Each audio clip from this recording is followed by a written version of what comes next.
이스라엘의 목자는 참 하나님이십니다. 이 하나님께서 목자가 되셔서 다윗을 택해 이스라엘의 왕으로 삼으셨습니다. 다윗은 하나님이 목자라는 사실을 이스라엘 가운데 보여주는 도구였습니다. 다윗이 가장 다윗다운 모습은 바로 스스로가 왕이 되는 것이 아니라 목자이신 하나님을 이스라엘 가운데 마음껏 드러낼 때입니다. 오늘날 우리가 다윗처럼 살아갈 수 있다면 그건 역시 다윗처럼 목자이신 하나님을 경험하며 그 하나님의 음성에 순종할 때 가능한 일입니다. 하나님은 이스라엘의 목자 되기를 즐거워하셨고 또한 이렇게 자기를 드러내는 다윗을 왕으로 삼으시기를 기뻐하셨음을 오늘 본문을 통하여 말씀하십니다. 오늘 본문에 나타난 사건은 히람이 사람을 보내어 왕궁을 건축하게 한 일이나 블레셋을 정벌한 일은 앞뒤 13장과 15장 문맥과는 어울리지 않는 사건들입니다. 역사적으로는 다른 시기에 있었던 사건을 하나님께서 특별한 의도를 가지고 이 14장에 함께 기록해 놓았음을 우리가 보게 됩니다. 하나님은 다윗에게 히람이라는 이방 사람을 붙여 주셨습니다. 히람이 왕궁 건축을 위해서 사신들과 목수와 석수와 백향목을 보냈다라고 1절에서 말씀을 합니다. 다윗은 이 사실을 통해서 놀라운 사실을 깨닫는데요. 여호와께서 자기를 이스라엘의 왕으로 삼으신 줄을 깨달았다 이야기를 합니다. 새삼 자기를 왕으로 삼으신 하나님의 그 은혜를 알게 되었다라는 말씀입니다. 하나님께서 지금 다윗과 그 주변의 많은 사람들을 통하여 섭리하고 계심을 알게 되었다라는 그런 의미입니다. 하나님은 이스라엘의 목자라는 사실을 다시금 붙들게 되었을 겁니다. 그리고 그 이스라엘의 목자 되신 하나님께서 이스라엘에게 마치 푸른 초장에 쉴만한 곳으로 인도하듯 그 주변의 나라들까지 사용하셔서 이스라엘에게 아주 많은 복을 내리신다라는 사실을 경험하게 되었습니다. 이방의 왕까지도 다스리셔서 이스라엘을 위하여 사용하고 계시는 그 하나님의 넉넉한 손길을 깨닫게 된 겁니다. 하지만 하나님이 이스라엘의 목자가 되시는 것도 그리고 또한 이스라엘의 왕이 다윗이 된 것도 싫어하는 무리가 있었습니다. 그들이 바로 블레셋 사람들입니다.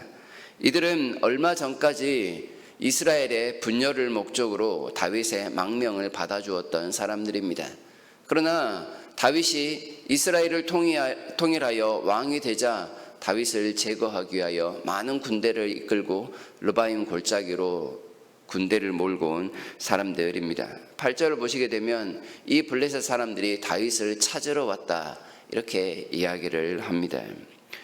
다윗을 마치 자기들의 수하처럼 여기고 있다라는 말이며 이제는 다윗이 블레셋 사람들에게 이익이 되지 않기에 그들의 생명을 찾으러 왔다 이런 말일 것입니다.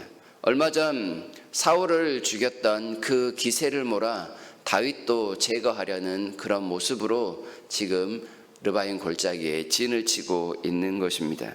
동일한 내용이 사무엘하 5장에도 기록이 되어 있는데 사무엘하 5장 18절을 보게 되면 이 르바임 골짜기에 블레셋 사람들이 가득히 찼다 이렇게 말할 정도로 수많은 사람들이 쳐들어왔음을 보게 됩니다. 그러나 다윗은 사울과 달랐습니다.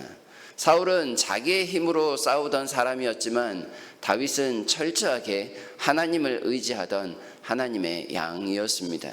목자이신 하나님을 따라 모든 것을 묻고 하나님의 음성에 반응하던 사람이 다윗이었다라는 말입니다. 10절에서 다윗이 하나님께 묻죠. 다윗이 하나님께 물어 이르되 내가 블레셋 사람들을 치러 올라가리이까 주께서 그들을 내 손에 넘기시겠나이까. 그러자 하나님께서 말씀을 하십니다. 여호와께서 그에게 이르시되 올라가라 내가 그들을 내 손에 넘기리라. 다윗 뒤에 하나님이 계시다라는 사실을 블레셋 사람들은 간과하고 있었습니다. 그저 다윗만 보고 다윗과 싸우려 하였지만 그들은 마치 하나님과 싸운다는 사실을 몰랐기에 엄청난 패배를 당하고 맙니다.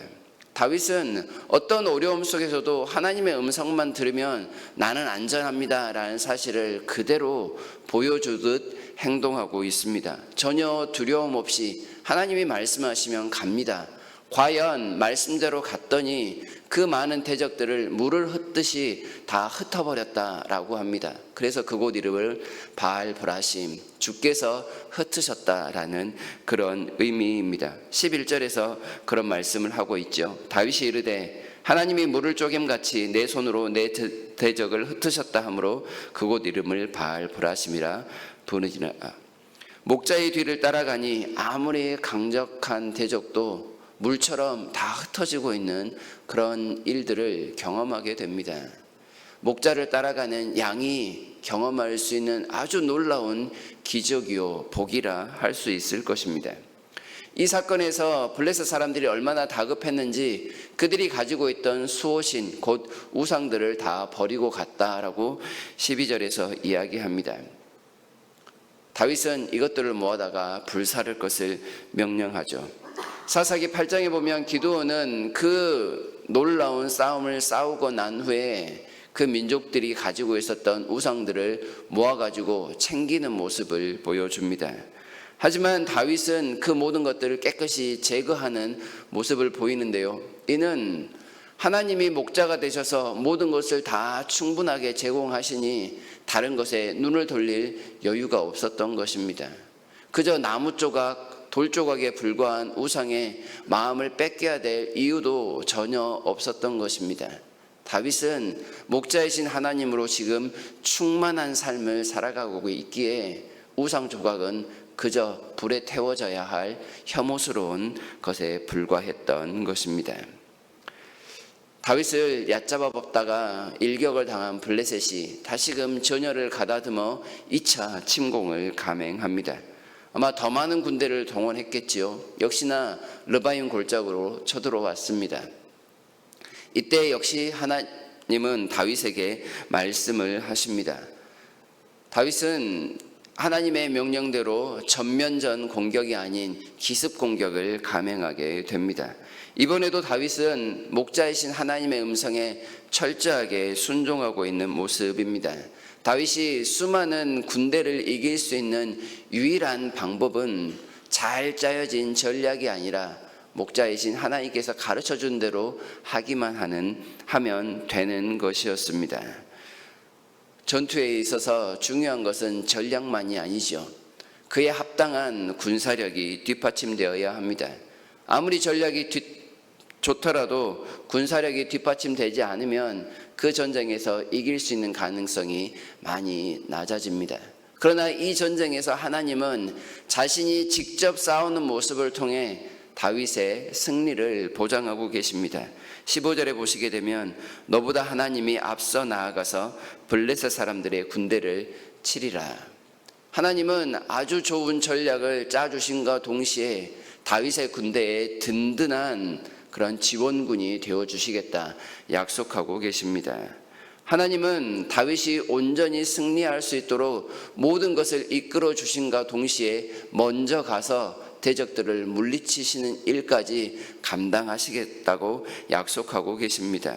하나님은 목자가 되셔서 목자의 지팡이와 막대기로서 그 모든 원수들을 친히 싸워 깨뜨리시는 모습을 이스라엘에게 나타내주고 있습니다. 다윗은 그저 이스라엘의 목자로서 거둘 뿐이지 진정한 목자는 하나님이심을 온전히 보여주고 있는 모습인 것입니다. 하나님은 다른 곳에서 잘 싸우는 전사이신 하나님 엘샤다이라는 말씀으로 나타나는데요. 이처럼 자기 백성을 위해서 무조건 싸우시고 승리하시고 영광을 가져다 주시는 분이 여호와 하나님 이스라엘의 목자가 되십니다. 이렇게 하나님은 자기 백성을 위해서 푸른 초장을 마음껏 내어주시는 목자로서 이스라엘에게 온전히 나타나 보여주십니다. 위험 요소인 블레셋을 제거하는 일에 그 어느 누구보다 열정을 보이시며 먼저 나아가 싸우시는 모습까지 보여주십니다. 그리하여 모든 수치가 이스라엘 가운데서 사라질 수 있도록 적극적으로 합력하여 선을 이루신 분이 하나님이시라 말씀할 수 있을 것입니다. 16절에 보면 다윗이 하나님의 명령대로 행하여 블레셋 군대를 게셀까지 다 몰아냈다라고 말씀을 합니다.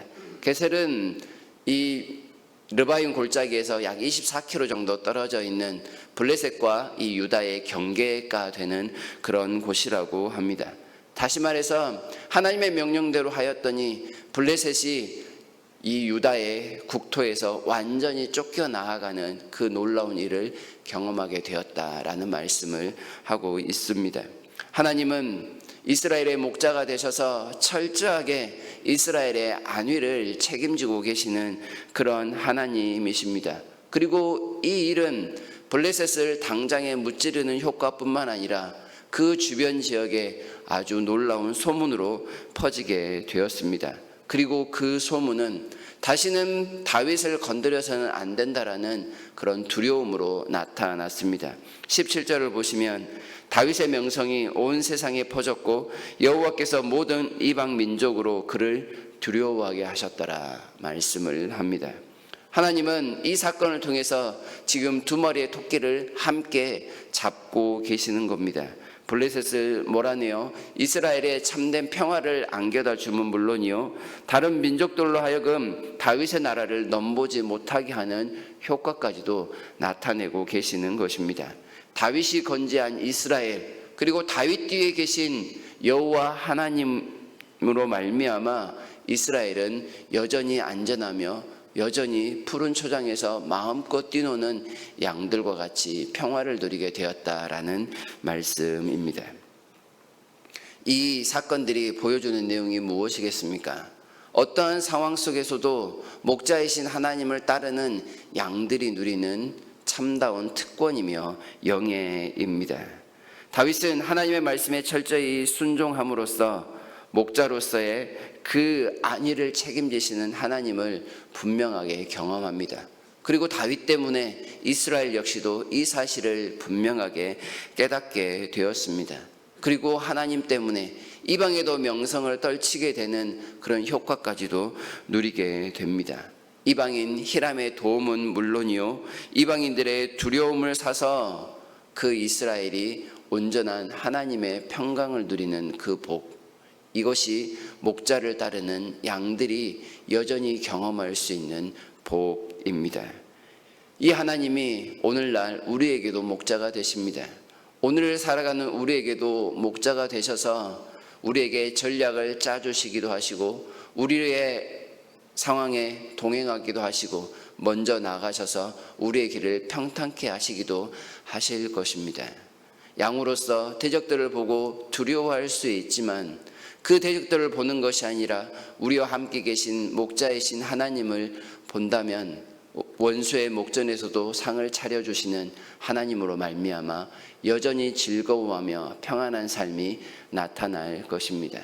목자 되신 우리 하나님은 한 번도 우리를 실망시키지 아니하신다라는 사실을 기억하시면서 이 하나님과 동행하기를 즐거워하는 하루, 마음껏 주님만을 따라감으로써 하늘로부터 내리는 복을 경험하는 하루가 되기를 진심으로 바랍니다.